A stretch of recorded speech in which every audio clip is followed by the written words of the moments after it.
پھر نظر کا لگنا جو ہے یہ برحق ہے. نبی صلی اللہ علیہ وسلم نے فرمایا، بخاری کی روایت ہے کہ العین حق، نظر لگنا برحق ہے.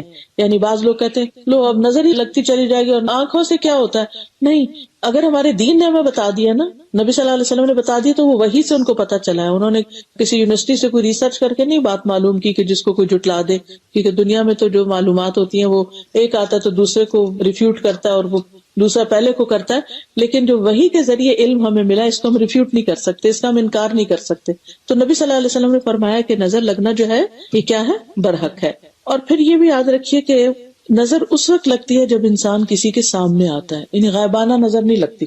مثلا اگر آپ یہاں بیٹھ کے پاکستان میں کسی کے بارے میں کوئی خبر سنیں کہ اس کو کچھ بہت بڑی کوئی چیز مل گئی ہے، تو آپ یہاں سے سوچیں کہ کیوں ایسا ہوا ہے، تو حسد تو ہو سکتا ہے مگر نظر وہاں نہیں پہنچے گی. آپ کی نظر کسی کو اسی وقت لگتی ہے جب کوئی کسی کے سامنے آتا ہے. پھر اسی طرح یہ ہے کہ کبھی کبھی نظر اللہ کے اذن سے، نہیں اللہ کا اذن ہوتا ہے تو کوئی بیمار ہوتا ہے، اللہ کا اذن ہوتا ہے تو کسی کی موت آتی ہے. تو نظر کے تاثیر اس حد تک ہوتی ہے کہ انسان بیمار بھی پڑ سکتا ہے، حتیٰ کہ موت بھی آ سکتی ہے اس کو. یعنی اتنی شدید چیز ہے یہ. کبھی انسان کو یہ کمزور کر دیتی ہے، کبھی انسان جو ہے وہ اچانک کسی حادثے کا شکار ہو جاتا ہے. یعنی اس کے کئی ایک نقصانات بتائے گئے ہیں. صحیح حدیث میں آتا ہے، رسول اللہ صلی اللہ علیہ وسلم نے فرمایا، اللہ کی قضاء اور قدر کے بعد نظر بد ہی میری امت کے اکثر لوگوں کی موت کا سبب بنتی ہے. یعنی بہت سے لوگ نظر کی وجہ سے جیسے بیمار ہو جاتے ہیں یا ان کو اچانک کوئی تکلیف ہو جاتی ہے، تو یہ آپ صلی اللہ علیہ وسلم نے اس کی بھی خبر دی ہے کہ یہ پاسبل ہے. ایک اور حدیث میں آتا ہے کہ نظر بد آدمی کو قبر میں اور اونٹ کو ہانڈی میں پہنچا دیتی ہے. یعنی کہ جانوروں کو بھی نظر لگتی ہے، گھروں کو بھی لگ سکتی، باغوں کو لگ سکتی ہے، مختلف چیزوں کو لگ سکتی. پھر حسد کے سبب بھی نظر لگتی ہے. ابن قیم کہتے ہیں کہ حسد نظر بد کو لگانے کا اصل ہے. کبھی انسان اپنے آپ کو بھی نظر لگا دیتا ہے، یعنی جیسے آئینے میں دیکھا ہے، یا اپنے بچے کو بھی لگا دیتا ہے. وہ اگرچہ حسد کی وجہ سے نہیں ہوتا، لیکن انسان کے اندر ایک اس طرح کے جذبات پیدا ہو جاتے ہیں کہ جس کی وجہ سے نگاہ جو ہے وہ دوسرے تک جا پہنچتی. کبھی بغیر ارادے کے بھی، اور کچھ لوگوں کی طبعی فطرت کی وجہ سے بھی نظر لگ جاتی ہے. یہ ویری کرتا ہے، کچھ لوگوں کی نظر زیادہ لگتی ہے اور کچھ لوگوں کی کم لگتی ہے. یعنی یہ بھی فیکٹرز میں شامل ہے. لیکن تاثیر میں دونوں جو ہیں وہ ایک جیسی ہی ہے. یعنی حسد کی وجہ سے لگے یا ویسے لگے، اثر دونوں کا ہی ہو جاتا ہے. پھر اسی طرح دونوں کے جو نکلنے کا مقام ہے وہ دل ہی ہے، یعنی دل کے خیالات، اور دل سے نگاہ کے ذریعے وہ خیالات یا وہ چیز جو ہے وہ ٹرانسفر ہوتی ہے. اور یہ اس کو کہا جاتا ہے نگاہ کی چنگاریاں. جیسے آگ کے اندر سے چنگاری نکلتی ہے، آگ جیسے لکڑی کی ہے ویسے، تو یہ نگاہ کی چنگاریاں ہوتی ہیں. کبھی ایک واقعے کے رونما ہونے سے پہلے بھی لگ جاتی ہے. اسی لیے کہتے ہیں کہ اپنے جو پلانز ہیں یا ارادے ہیں وہ بہت لوگوں کے ساتھ مت ڈسکس کرو، کیونکہ اس میں رکاوٹ آ جائے گی. حدیث ہے، یہ قول ہے کہ اپنے منصوبوں کی تکمیل یا ان کی کامیابی تک رازداری سے کام لو، یعنی ان کو بہت اوپن نہ کرو. اور یہ چیزیں ہماری روایات میں بھی کچھ نہ کچھ شامل ہیں. آپ نے دیکھا ہوگا کہ پہلے یہ ہوتا تھا کہ اگر کوئی لڑکی پریگننٹ ہوئی ہے، خاص طور پہ پہلی دفعہ، تو وہ ان کو یہ کہتے تھے بڑے کہ کسی کو ذکر نہیں کرنا، کیونکہ بعض لوگوں کو حسد ہوتا ہے. ویسے ہی تو اسی طرح یہ ہے کہ کبھی انسان کو کسی کے ایسے خاص منصوبے کا پتہ چلتا ہے کہ وہ خود چاہتا تھا کہ وہ کام کرے، لیکن اسے پتہ چلتا ہے کہ وہ تو فلاں نے شروع کر دیا. جیسے پروفیشنل جیلسیز وغیرہ میں بھی بعض اوقات ہوتا ہے، تو ایسی صورت میں بھی نظر لگ جاتی ہے. پھر اسی طرح یہ ہے کہ نظر بد کی دو اور قسمیں بھی ہیں، اور وہ ہے انسان کی نظر اور دوسری ہے جن کی نظر. یعنی انسانوں کی نظر کے علاوہ جنات کی نظر بھی ہوتی. اور اسی لیے جب ہم واش روم میں جاتے ہیں اور خاص طور پہ کپڑے وغیرہ بدلتے ہیں تو اس میں دعا سکھائی گئی ہے، کیونکہ جنوں کی نظر بھی برحق ہے، وہ بھی ہماری طرح کی ایک مخلوق ہے. ام سلمہ کہتی ہیں کہ نبی صلی اللہ علیہ وسلم نے ان کے گھر میں ایک لڑکی دیکھی جس کے چہرے پر نظر بد کی وجہ سے کالے کالے دھبے پڑ گئے تھے، جیسے وہ چھائیاں نہیں ہمارے یہاں کہتے چھائیاں پڑ گئی. تو نبی صلی اللہ علیہ وسلم نے فرمایا کہ اس پر دم کرو کیونکہ اس کو نظر بد لگی ہے. ہوتا یہ ہے کہ وہ جو ریز ہوتی ہیں وہ ہمارے اثر انداز ہوتی ہیں، تو ہماری باڈی کے اندر کیمیکل ریئیکشن وغیرہ ہوتے رہتے ہیں، تو بعض اوقات اس طرح کی چیزیں واقع ہو جاتی ہیں کہ جس کا اثر پھر فزیکل النس کی شکل میں بھی سامنے آ جاتا ہے. اور جنوں کی نظر جو ہے وہ انسانوں کی نظر سے بھی زیادہ سخت ہوتی ہے. ابو سعید کہتے ہیں کہ رسول اللہ صلی اللہ علیہ وسلم جنوں اور انسانوں کی نظر بد سے پناہ مانگتے تھے، یہاں تک کہ معوذتین قل اعوذ برب الفلق اور قل اعوذ برب الناس نازل ہوئیں۔ جب یہ دو صورتیں نازل ہوئیں تو آپ نے انہیں پڑھنا شروع کر دیا اور ان کے علاوہ باقی چیزیں چھوڑ دی۔ تو اس سے ہی پتہ چلتا ہے کہ اگر بہت سی دعائیں نہ بھی یاد ہو تو کم از کم یہ معوذتین جو ہیں فلق ناس، یہ صبح اور شام 3 دفعہ اگر انسان پڑھ لے تو سارے دن کے لیے اور ساری رات کے لیے پروٹیکٹ ہو جاتا ہے۔ اور اس کے پڑھنے کا ٹائم جو ہے وہ سورج نکلنے سے پہلے کا ہے، فجر سے لے کر اور غروب ہونے سے پہلے کا ہے، کیونکہ رات کا آغاز ہو جاتا ہے تو آغاز سے پہلے پڑھ لیا جائے۔ دن کا آغاز سورج نکلنے سے، تو سورج نکلنے سے پہلے ہی اس کو پڑھ لیا جائے تاکہ کسی بھی چیز کا کوئی اٹیک نہ ہو۔ نہیں، اس کا جو حفاظت کے لیے پڑھنا ہے وہ مغرب سے پہلے پڑھنا ہوگا، لیکن سوتے وقت اپنے آپ کو جب دم کریں گے آپ تو اپنے ہتھیلیوں پہ پڑھ کے چہرے اور سر اور جہاں جہاں تک ہاتھ جاتا ہے وہ الگ عمل ہے، وہ بھی پروٹیکشن ہی کے لیے ہے۔ پھر اسی طرح یہ ہے کہ بعض اوقات تعجب والی نظر جو حیران کو نظر آتی ہے، جسے ہم کہتے ہیں نا اچھا واو، ماشاء اللہ نہیں کہتے، تبارک اللہ نہیں کہتے، تو یہ تعجب والی نظر بھی لگتی، یعنی کہ کوئی کسی کی چیز کو دیکھ کے بہت حیران یا خوش ہوتا ہے تو اس سے بھی بعض اوقات نقصان ہو جاتا ہے۔ وہ ایسا نہیں کہ اس کی کوئی نیت بد ہوتی ہے یا اس کے اندر کوئی حسد یا جیلسی ہوتی ہے، اوور ایکسائٹمنٹ جو ہے وہ بھی نقصان کا باعث بن جاتی، کیونکہ ہر چیز میں ہمارا دین جو ہے نا وہ اعتدال سکھاتا ہے، درمیانی راہ، نہ نفرت کی انتہا اور نہ خوشی کی انتہا، بلکہ ہر چیز اعتدال میں۔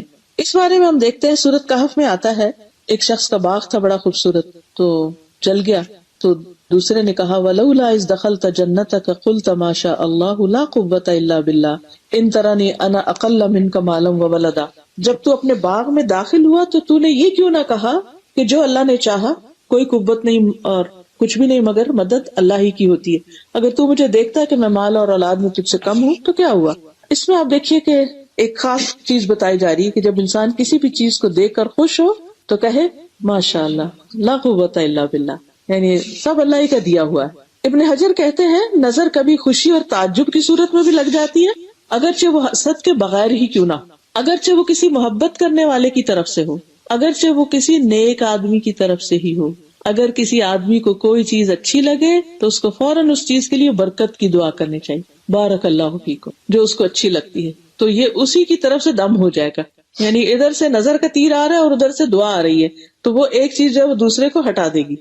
تو اس میں آپ دیکھیے کتنی بہترین چیز ہمیں پتہ چلی، یعنی برے انسان کی تو لگے گی لیکن آپ کے محبت کرنے والے کی بھی لگ سکتی ہے، نیک لوگوں کی بھی لگ سکتی ہے۔ بعض اوقات ہم کہتے ہیں نا کہ فلاں تو بڑا نیک ہے، بڑا اچھا انسان ہے، بڑے اچھے اخلاق کا ہے، تو سیف ہے اس کے پاس اپنے بچے کو چھوڑنا، یا لیکن وہ بھی انسان ہے اور اس کی نظر بھی ہو سکتی ہے۔ اب ہم کس کس کو روکیں اور کس کس سے کچھ لڑے جھگڑے، کرنا کیا ہے اپنے آپ کو پروٹیکٹ، اپنی حفاظت کرنی، اور اس کا آگے انشاءاللہ طریقہ بتاؤں گی۔ پھر اسی طرح یہ ہے کہ بعض نظریں بیمار کر دیتی، ہر نظر بیمار نہیں کرتی، بعض نظریں بیمار کر دیتی اور اس میں مریض کے اوپر علامات ظاہر ہونے لگتی ہیں۔ حدیث میں آتا ہے رسول اللہ صلی اللہ علیہ وسلم نے فرمایا بے شک نظر بد اللہ کے اذن سے انسان کو دیوانہ کر دیتی، یعنی ذہنی بیماریاں، نفسیاتی بیماریاں، ڈپریشن کی بیماری، ایسی بیماریاں کہ جن کا کہیں کوئی علاج ہی نہیں اور کوئی ڈائگنوسس میں نہیں ہوتے، کچھ پتہ ہی نہیں چلتا کہ یہ مسئلہ ہے کیا۔ پھر اسی طرح کچھ نگاہوں سے موت بھی واقع ہو جاتی ہے، یہ زہریلی نگاہیں ہوتی ہیں۔ اسمعی کہتے ہیں، ایک لغوی ہے یہ، میں نے ایک آدمی کو دیکھا جس کی نظر بہت زیادہ لگتی تھی کہ اس نے کسی گائے کے متعلق سنا تو اس کو اس کے دودھ کی دھار کا نکلنا اچھا لگا۔ اس نے کہا یہ ان گایوں میں سے کون سی گائے ہے؟ تو انہوں نے اس گائے سے توریہ کرتے ہوئے کہا یہ تو فلاں ہے، کسی اور گائے کا بتا دیا، اصل کا نہیں بتایا تاکہ نظر نہ لگے، تو دونوں گائے ہلاک ہو گئی، یعنی وہ بھی اور دوسری بھی۔ پھر اسمعی کہتے ہیں کہ وہ شخص کہتا تھا جس کی نظر بہت لگتی تھی کہ جب میں کوئی ایسی چیز دیکھتا ہوں جو مجھے اچھی لگتی ہے تو مجھے یوں لگتا ہے میری آنکھ سے تپش اور حرارت نکل رہی ہے، یعنی آنکھوں سے ہیٹ نکل رہی ہے، اس سے اللہ کی طرف سے آزمائش ہوتی ہے۔ پھر اس معاملے میں یہ یاد رکھنا چاہیے کہ یہ بھی صرف اللہ کے اذن سے ہی لگ سکتا، ورنہ نہیں لگتا، چاہے کسی کی بھی ہو۔ یعنی نہ کسی کے اندر کمال ہے کہ کوئی کہے میری آنکھوں میں تو فٹ ہے وہ کچھ، میں جا کے جس سے مجھے نفرت ہے اس کو تو میں کچھ کر کے آتا ہوں، نو وے، کوئی کچھ نہیں کر سکتا جب تک کہ اللہ کا اذن نہ ہو۔ جی، ما اصاب من مصیبت الا باذن اللہ ومن یؤمن باللہ یہد قلبہ، جو مصیبت آتی ہے اللہ کے اذن سے آتی ہے، اور جو شخص ایمان لے آتا ہے اللہ پر، اللہ اس کے دل کو ہدایت بخش دیتا ہے، اور اللہ ہر چیز کو جاننے والا ہے۔ تو انسان یہ سمجھتا ہے کہ اللہ کے اذن سے ہوا، اللہ کا فیصلہ ہے۔ دوسری بات یہ کہ یہ تقدیر کا حصہ ہوتی ہے، یعنی کہ ہماری قسمت میں اگر کچھ تکلیفیں لکھی ہوئی ہیں تو پھر وہ چیز واقع ہو جاتی ہے، اور اگر نہیں تو کوئی جو مرضی کر لے، نہیں ہو سکتا۔ نبی صلی اللہ علیہ وسلم نے فرمایا نظر لگنا برحق ہے، اگر کوئی چیز تقدیر پہ غالب ہو سکتی ہے تو وہ نظر بد، پھر اذکار اور تلاوت کی کمی کی وجہ سے لگتی ہے، یعنی جب کہیں سے کوئی تیر آتا ہے اور آگے بچاؤ کا سامان نہیں، کوئی ڈھال نہیں، تو وہ جا پڑتا ہے اس پر۔ اور اسی طرح صبح و شام کی حفاظت کی دعائیں جو ہیں وہ بھی بہت ضروری ہیں۔ پھر اسی طرح یہ ہے کہ بعض اوقات آزمائش بھی ہوتی ہے، امتحان ہوتا ہے انسان کا، کہ انسان کسی، یعنی اس نے تلاوت بھی کی، اس نے دعائیں بھی پڑھ لی، اس نے پروٹیکشن کے سارے کام بھی کر لیے، لیکن اس کے باوجود پھر بھی تکلیف پہنچ گئی، تو یہ اللہ تعالیٰ نے دراصل اس شخص کو ایک امتحان میں ڈالنا تھا، اس کو ٹیسٹ کرنا تھا، اس لیے اس تک یہ چیز آ گئی۔ اس لیے انسان یہ نہ سوچے کہ پھر کیا فائدہ حفاظت اختیار کرنے کا، یہ دعا پڑھنے کا، جب لگنی ہے تو لگ جائے گی، نہیں تو نہیں، اس میں یہ ہے کہ اس کا فائدہ یہ ہے کہ انشاءاللہ پروٹیکشن بھی ہوگی۔ لیکن کبھی ایسا بھی ہوتا ہے کہ آپ نے فلو شاٹس لگوائے ہوتے ہیں، اس کے باوجود فلو ہو جاتا ہے۔ جی ہاں، اب یہ کہ جو جسمانی بیماریاں ہوتی ہیں وہ عام طور پر کیا ہوتی ہیں، اس میں چہرے کے داغ دھبے وغیرہ، جیسے نبی صلی اللہ علیہ وسلم نے اس بچی کی چھائیاں دیکھ کے کہا تھا کہ اس کو نظر لگی ہے۔ بچوں کا بلا وجہ رونا، وداؤٹ اینی ریزن، کھا بھی لیا، سو بھی لیا، سب کچھ کر لیا، روئے جا رہے روئے جا رہے روئے جا رہے، چپ ہی نہیں کر رہے، اور انسان کو سمجھ ہی نہیں آتی بعض اوقات۔ آپ نے دیکھا ہوگا، آپ سب نے جو بچے پالے ہیں، کبھی کبھی ایسا فیز آ جاتا ہے کہ ماں بھی تنگ آ جاتی ہے اور اٹھا کے پھینک دیتی ہے، اچھا جاؤ رو لو، پھر تم کسی چیز سے بہل ہی نہیں رہے، چپ ہی نہیں ہو رہے، وجہ بھی نہیں بتاتے، تو بنیادی طور پر وہ ان کے اندر ہی کوئی ڈسٹربنس ہوتی ہے۔ حضرت عائشہ کہتی ہیں کہ ایک مرتبہ نبی صلی اللہ علیہ وسلم تشریف لائے تو ایک بچے کے رونے کی آواز سنی، آپ نے فرمایا یہ بچہ کیوں رو رہا ہے؟ کیا تم نے اس کو نظر بد کا دم نہیں کیا، نہیں کروایا؟ یعنی کہ اس کو دم کرو، کیونکہ یہ نفسیاتی طور پر ڈسٹرب ہے۔ پھر بچوں کی کمزوری، یعنی کھانے پینے کے باوجود ان کی صحت نہیں بنتی، کمزور۔ اسماء بنت امیس کہتی ہیں کہ نبی صلی اللہ علیہ وسلم نے اسماء بنت امیس کو کہا کہ میں اپنے بھائی کے بیٹوں کو، جعفر جو تھے آپ کے کزن تھے، ان کے جسموں کو دبلا پتلا دیکھتا ہوں، کیا ان کو کھانے پینے کو نہیں ملتا، ان کو فقر و فاقہ ہے کچھ؟ تو انہوں نے کہا کہ نہیں، انہیں بہت جلد نظر بد لگ جاتی۔ آپ نے فرمایا انہیں دم کرو، تو انہوں نے آپ صلی اللہ علیہ وسلم کے سامنے چند کلمات پڑھے، تو آپ نے فرمایا ان سے تم ان کو دم کرو، یعنی یہ کلمات پڑھ کے۔ پھر اسی طرح بعض اوقات انسان کے اندر نفسیاتی امراض پیدا ہو جاتے ہیں، بعض اوقات انسان اونچائی سے گر پڑتا ہے، یعنی مقام کی اونچائی ہو یا پھر ویسے فزیکلی کہیں چڑھا ہوا ہے، اچانک نیچے آ گرتا ہے۔ حدیث میں آتا ہے، نبی صلی اللہ علیہ وسلم نے فرمایا کہ بسا اوقات ایسا ہوتا ہے کہ وہ اونچی جگہ پر چڑھتا ہے پھر وہاں سے گر پڑتا ہے۔ ایک اور حدیث میں آتا ہے مسند احمد کی کہ یہ اوپر چڑھنے والے کو پھسلا دیتی ہے، سلپ کروا دیتی ہے۔ کبھی شدید بیماری بھی لگ جاتی ہے اور انسان کی جان خطرے میں پڑ جاتی ہے۔ عبداللہ بن عامر کہتے ہیں کہ عامر بن ربیعہ اور سہل بن حنیف دونوں غسل کرنے کے ارادے سے نکلے اور دونوں کوئی اوٹ تلاش کر رہے تھے، تو سہل نے اپنا اون کا جبہ اتارا، یعنی کوٹ اتارا۔ عامر کہتے ہیں کہ جب میں نے اسے دیکھا تو میری نظر اس کو لگ گئی، وہ پانی میں اتر کے نہانے لگ گیا، میں نے پانی میں اس کے بڑبڑانے کی کچھ آواز سنی، میں اس کے پاس آیا، 3 دفعہ آواز دی، اس نے کوئی جواب نہیں دیا۔ پھر میں نبی صلی اللہ علیہ وسلم کے پاس آیا اور ساری بات بتائی، آپ تشریف لائے اور پانی میں داخل ہو گئے۔ کہتے ہیں میں ابھی بھی آپ کے پنڈلیوں کی سفیدی دیکھ رہا ہوں۔ آپ نے اس کے سینے پہ 3 دفعہ ہاتھ مارا، پھر یہ دعا دی، اللہم اذہب عنہ حرہا وبردہا ووصبہا، اے اللہ اس کی گرمی، سردی، بیماری، لاغری دور کر دے۔ پھر کھڑے ہوئے اور فرمایا جب کسی کو اپنے بھائی کا کوئی وجود یا مال پسند آئے تو اس کے لیے برکت کی دعا کرے، اس سے یعنی نظر نہیں لگے گی، کیونکہ نظر کا لگ جانا برحق ہے۔ اسی طرح کچھ اور علامتیں بھی ہیں، سر دکھنا بغیر کسی وجہ کے، بخار کا ہو جانا، کبھی کندھوں میں درد ہونا، اس طرح کا کہ جیسے کوئی جلن ہو، یعنی کہ یوں لگے جیسے 2 کندھوں کے بیچ میں جیسے کسی نے کوئی گرم چیز رکھی ہوئی، یعنی ایک تو ہوتی ہے درد اور ایک ہوتی ہے درد کے ساتھ ایک برننگ فیلنگ، جلن سی۔ پھر اسی طرح نیچے والے حصے میں، پیٹھ کے نیچے والے حصے میں درد کا ہونا، قرآن سنتے ہوئے جمائیاں آنا، سننے میں یا پڑھنے میں قرآن میں دل نہ لگنا۔ اسی طرح ٹھنڈک میں بھی گرمی لگنا، اور کبھی الٹا کہ گرمی میں ٹھنڈک لگنے لگ جانا، بالوں کا اچانک گرنا شروع ہو جانا، پوری لٹیں جو ہیں وہ اترنا شروع ہو گئی ہیں، فوکس کھو دینا، فوکس نہ ہونا، کبھی وزن کا اچانک کم ہو جانا، بھوک نہ لگنا، کبھی چیز کو حفظ یاد نہ کر سکنا، یعنی بچے ہوتے ہیں نا حفظ قرآن حفظ کر رہے ہوتے ہیں، کبھی آپ نے ایکسپیرینس کیا ہوگا، کرتے کرتے جا کے کسی ایک سپارے پہ ایسا اٹکتے ہیں آگے نہیں بڑھ پاتے۔ بعض تو بچے چھوڑ ہی دیتے ہیں اور بعض رو دھو کے اور پھر دوبارہ کبھی شروع کرتے ہیں۔ پھر اسی طرح اسکن ڈیزیزز، پھر نیند کا کم آنا، تنہائی پسند ہو جانا، کس سے ملنے کو دل نہیں، رونے کی خواہش، بلا وجہ رونا، بغیر کسی ریزن. کبھی صرف جسمانی اور کبھی روحانی جسمانی دونوں چیزیں اکٹھی ہو جاتی. اور اس میں خاص طور پر لوگوں میں جا کے نہ بیٹھنا، مردم بیزار ہونا، کسی سے میل ملاپ پسند نہ کرنا. پھر اس طرح ہسبینڈ وائف کے بیچ میں آپس کا تعلق ختم ہو جانا، یعنی فزیکل ریلیشن نہ ہونا، یا ویسے ہی آپس میں ایک دوسرے سے اچاٹ ہونے لگنا. مال میں برکت کا نہ ہونا، جس کام میں نظر لگی اس کام سے دل اچاٹ ہو جانا. یعنی بازو کہتے ہوتا ہے ایک انسان ایک چیز بڑی اچھی کر رہا ہوتا ہے، وہ اس کی ایکسپرٹیز ہوتی ہے، کسی کو بیکنگ کا شوق ہے، کسی کو کسی چیز کا، اچانک ہی شوق کا ختم ہو جانا اور بیزار ہو جانا اس کام سے. اچھا، لوگوں پہ شک کرنے لگنا کہ یہ مجھے گھورتا ہے، یہ مجھے دیکھتا ہے، اس کی نظریں ایسی ہیں، یعنی لوگوں کے بارے میں منفی خیالات کا پیدا ہو جانا. پھر اسی طرح اس بات کا احساس ہونا کہ میں لوگوں کی وجہ سے کامیاب نہیں ہو پا رہا، یعنی لوگ مجھے آگے نہیں بڑھنے دے رہے، یعنی اس قسم کے منفی خیالات دل میں جم جانا. اب یہ ہے کہ بچا کیسے جائے؟ کیا اس شخص کا پتہ لگایا جائے کہ کون ہے ایسا جو مجھے نظر لگاتا ہے؟ بعض لوگ ایک دم آئیڈینٹیفائی ہو جاتے ہیں، سب ٹھیک تھا، اچانک بچے کو کچھ ہو گیا، اچانک کوئی چیز ایسی نقصان ہو گیا، تو اس وقت جو بھی کوئی ہو وہ اپنے آپ کو خود بھی آفر کر سکتا ہے کہ بھئی میں خوش ہو گئی تھی دیکھ کے، یا مجھے اچھی لگی تھی یہ چیز، تو ہو سکتا ہے میری نظر ہو. تو پھر وہ وضو کا پانی اس کا لے کے تو جس انسان پر لگی ہو نظر اس کے اوپر چھڑکا جا سکتا ہے. تو اس میں بچاؤ کے طریقوں میں سب سے پہلے تو یہ کہ انسان اللہ پہ بھروسہ کرے. کوئی چیز مجھے نہیں نقصان دے سکتی جب تک اللہ نہ چاہے، لہٰذا اللہ پہ توکل جو ہے نا وہ اس کا سب سے بڑا علاج ہے. یعنی سن کے ساری باتیں تو انسان ہر وقت وہم نہ کرے، ہر چیز کے اوپر نظر کا ٹھپا نہ لگا دے، یہ بھی نظر ہے یہ بھی نظر ہے، نہیں ہے ضرور، لیکن ہر چیز نظر کی وجہ سے نہیں ہوتی. تو انسان اللہ پر بھروسہ کرے، اس پر توکل کرے، اور یہ پڑھے جب اسے ڈر یا کوئی خوف یا پریشانی لاحق ہو تو کہے حسبی اللہ لا الہ الا ہوا علیہ توکلت وہو رب العرش العظیم. میں نے اپنا معاملہ سارا اس کے سپرد کر دیا، کچھ نہیں ہوتا مجھے. پھر اللہ کی پناہ لینا. حضرت عائشہ سے روایت ہے، رسول اللہ صلی اللہ علیہ وسلم نے فرمایا اللہ تعالیٰ سے نظر لگنے سے پناہ مانگو. یعنی اللہ سے یہ دعا کرنا کہ اللہ سبحانہ تعالیٰ مجھے نظر سے بچانا، لوگوں کی نظروں سے محفوظ کرنا، کیونکہ نظر کا لگنا برحق ہے. رسول اللہ صلی اللہ علیہ وسلم نے فرمایا اللہ تعالیٰ فرماتا ہے میرا بندہ اگر مجھ سے مانگتا ہے تو میں اسے دیتا ہوں، اور اگر وہ کسی دشمن یا شیطان سے میری پناہ مانگتا ہے تو میں اسے محفوظ بھی رکھتا ہوں. تو اس لیے اگر آپ کو یہ شک ہو کہ فلاں میرا دشمن ہے اور فلاں میرے سے حسد کرتا ہے اور وہ مجھے نظر لگاتا اور مجھے آگے نہیں بڑھنے دیتا، تو اس کے شر سے بچنے کی دعا اللہ سے کر لیں کہ اللہ مجھے اس کے شر سے بچا.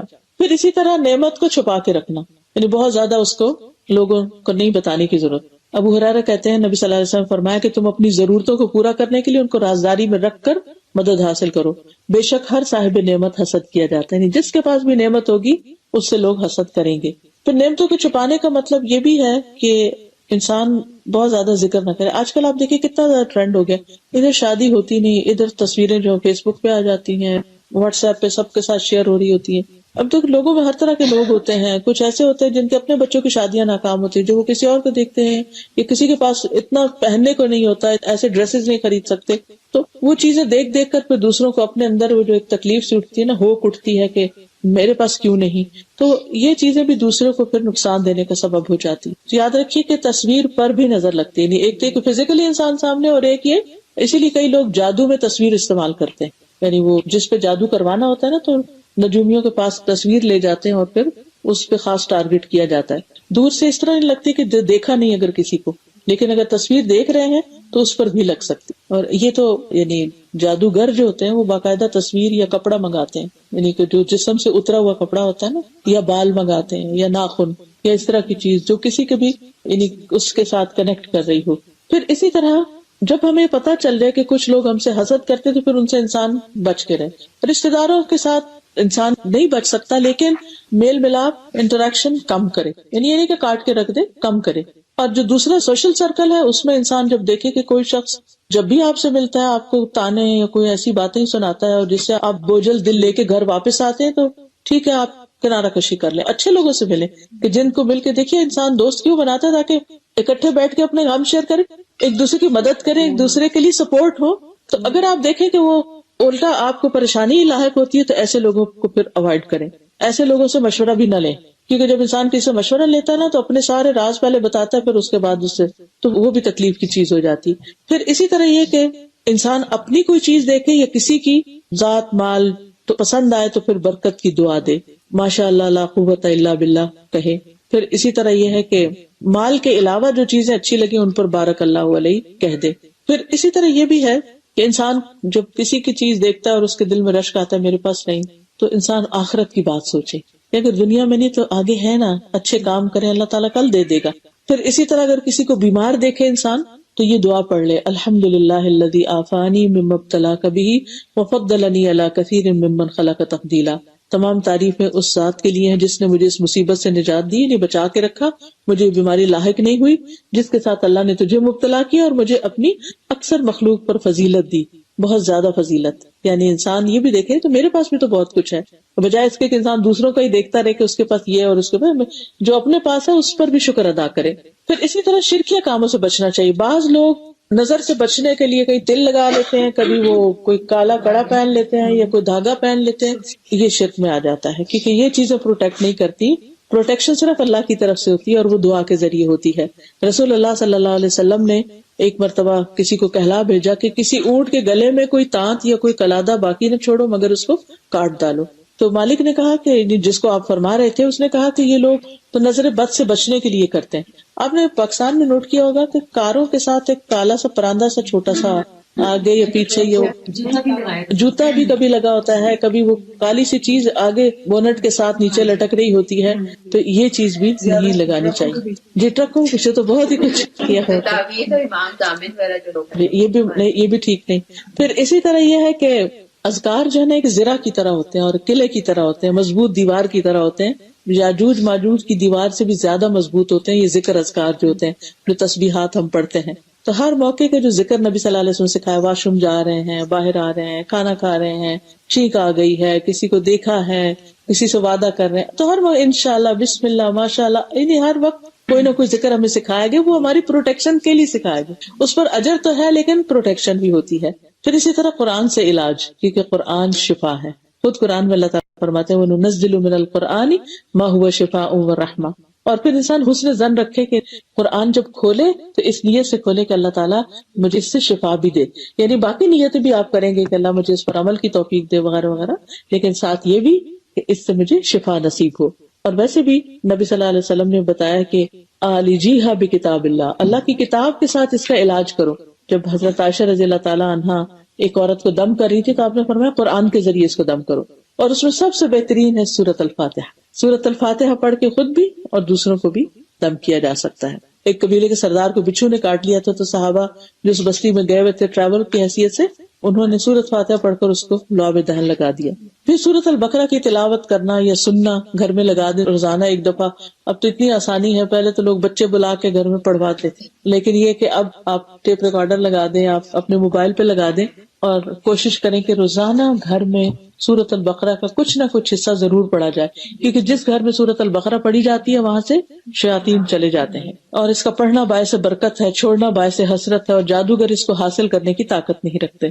پھر اسی طرح جو نظر اور حسد سے متعلق آیات ہیں ان کی بھی تلاوت کی جا سکتی. اس کا رقیہ بنا ہوا ہے، اور یہ رقیہ منزل کی شکل میں بھی ہوتا ہے اور آیات شفا کی شکل میں بھی ہوتا ہے، تو اس کو پڑھنا چاہیے. یا یہ کہ آڈیو میں بھی ملتا ہے رقیہ، اس کو سننا چاہیے. پھر اسی طرح صبح و شام سورۃ الفلق اور الناس کو بار بار پڑھنا اور سننا. پھر سورۃ الکافرون اور آیت الکرسی یہ بھی حفاظت کے لیے ہیں. پھر سکینت والی جو آیات ہیں جن میں خوشخبریاں ہیں ان کو بھی انسان سنے. اور یاد رکھے کہ اگر کوئی شخص بیمار ہے نا تو اس کو ہیڈ فون سے سننا چاہیے تاکہ اور چیزوں کے ڈسٹریکشن اس میں نہ آئے. تو وہ انشاءاللہ جیسے کوئی بچہ اچانک بیمار ہو گیا یا کوئی ایسی ڈپریشن میں چلا گیا، کوئی مسئلہ، ہیڈ فون لگا کے سنے تاکہ جی ہاں وہ بھی قرآن کا حصہ ہے تو اس سے بھی فائدہ ہوتا ہے. پھر اسی طرح یہ ہے کہ دم وغیرہ کیا جا سکتا ہے. صبح شام جو اذان ہے وہ بھی اس کے لیے بڑی مفید ہے. اذان کا سننا، صبح شام کی دعاؤں کا سننا. اگر پڑھا نہیں جا رہا، بیمار ہے انسان، لیٹا ہوا ہے، تو وہ لگا چھوڑے اور وہ سنتا رہے انسان. پھر اسی طرح اگر کوئی اور ہے بیمار تو اس کو دم کرنا. نبی صلی اللہ علیہ وسلم نے بخار، پہلو کے پھوڑے اور نظر بد میں دم کرنے کی اجازت دی ہے. پھر اسی طرح یہ ہے کہ شرکیہ کلمات سے بچنا چاہیے. اس میں جو لفظ نہیں ہم جانتے کہ اس کا مطلب کیا وہ نہیں پڑھنے چاہیے. کچھ لوگ اس قسم کے منتر پڑھتے ہیں کہ کسی کو کوئی پلے نہیں پڑتا کہ کیا پڑھیں، معلوم نہیں اس میں شیطانوں سے مدد لی جا رہی ہے. یہ شرک کی کون سی بات ہے؟ جی کئی دفعہ وہ کیا عہد نامہ دعائے جمیل ایسے کر کے چیزیں، جی وہ ویسے ان لوگوں نے بنائے ہوئے، لیکن یہ کہ مسنون چیزیں جو ہیں وہ زیادہ فائدہ کی. جی اچھا. پھر اسی طرح نظر بد سے جو حفاظت کا دم ہے وہ ہے امسح البأس رب الناس بیدک الشفا لا کاشف لہ الا انت، اے لوگوں کے رب اس تکلیف کو دور فرما، شفا تیرے ہاتھ میں ہے، تیرے علاوہ کہیں سے شفا نہیں مل سکتی. ٹھیک ہے، تو یہ دم جو ہے یہ خاص نظر بد کا دم ہے. پھر نبی صلی اللہ علیہ وسلم اپنے نواسوں کو دم کیا کرتے تھے، اعوذکما بکلمات اللہ التامات من شر کل شیطان وہامۃ ومن کل عین لامۃ. پھر جبریل علیہ السلام نبی صلی اللہ علیہ وسلم کو آ کر دم کرتے تھے، تو وہ بھی ہے بسم اللہ یبریک ومن کل داء یشفیک ومن شر حاسد اذا حسد وشر کل ذی عین. پھر اسی طرح اعوذ بکلمات اللہ التامات من شر ما خلق. حفاظت کی دعائیں ہم آپ کے لیے لائے ہیں، انشاءاللہ تعالی وہ دعائیں بھی آپ پڑھ سکتے ہیں. ناگہانی آفتوں سے حفاظت کی دعائیں ہیں، بری تقدیر کے شر سے بچنے کے لیے دعائیں ہیں. پھر اسی طرح نظر لگنے کا علاج ایک غسل کی صورت میں بھی ہوتا ہے. جس کی نظر لگے تو وہ وضو کر کے پانی دے اور اس پانی کو جسم پر بہایا جائے. نبی صلی اللہ علیہ وسلم نے فرمایا کہ اگر لوگ تمہیں غسل کے لیے کہیں تو کر دو، یعنی اس پہ ناراض نہ ہو.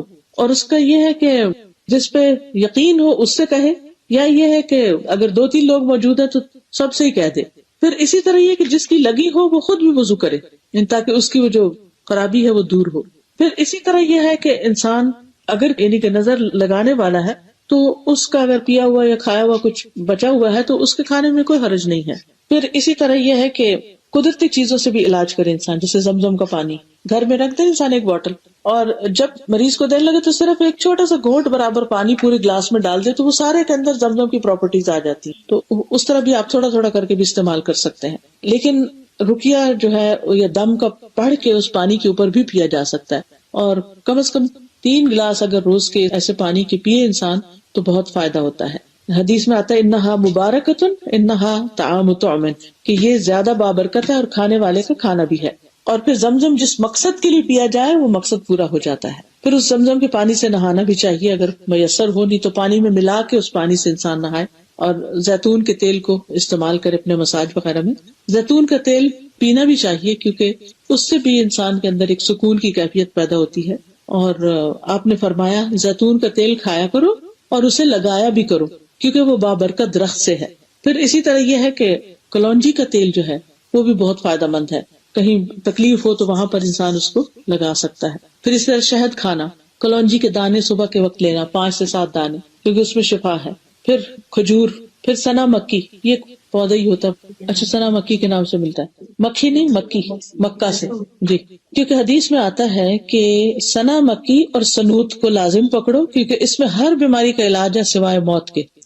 سنوت سین نون واو تے، یا سنوت ہے یا سنوت ہے، سنوت، یہ میں نے دیکھا نہیں کبھی. پھر شہد، زیتون کا تیل اور کلونجی کو ملا کے استعمال کرنے، تینوں چیزیں اکٹھی کر لی جائیں. یہ ہر طرح کے روحانی زہروں سے جسمانی زہر کو نکالنے والے ہیں، ٹاکسنز کو نکالتے ہیں. پھر ہجامہ، کپنگ، آپ میں سے کچھ لوگوں نے کبھی کرایا ہجامہ کپنگ؟ جی. تو وہ کپنگ جو ہے وہ بہت فائدہ مند ہے زہریلے مادے جسم سے نکالنے کے لیے. پھر اسی طرح یہ ہے کہ علاج کی نیت سے